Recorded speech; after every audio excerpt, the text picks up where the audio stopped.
You all remember we learned about this clock? Yes? It's very easy and very simple. You know that in a clock, 2 hands will be there. Yes? One is short and one is long.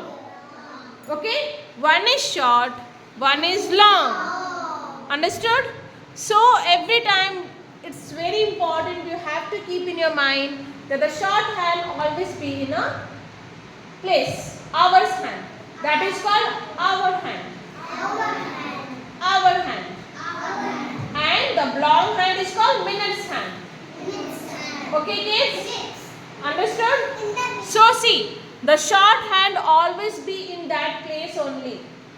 When this long hand will move from here, in 5 minutes again here, there.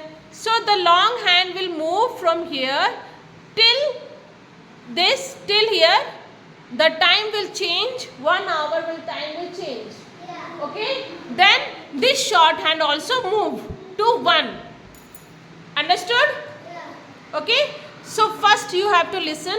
What is this? Short hand is an hour hand.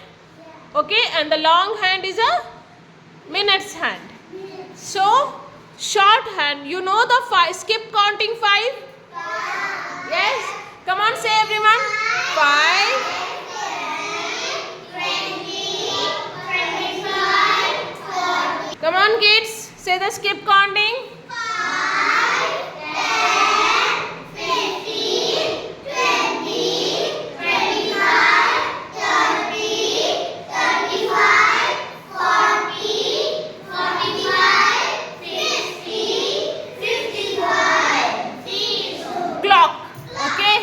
Understood kids? Now what you have to say, what is the time here?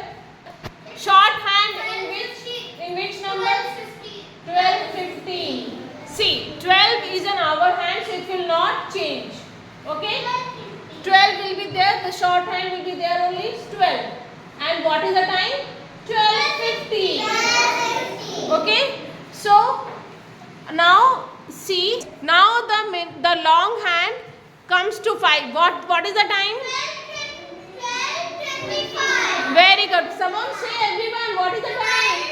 25. Yes, very good. Next, come on, I will check. Next one. 40. Very good. What time you all wake up? By 7 a.m. So, short hand on 7 and 12. On a long hand. On a 12. 7 a.m. Okay, when you are coming to school, see, what is the time now? 8:45. Oh, when is your break time? I will draw here. You have to tell me the time. Come on, tell me.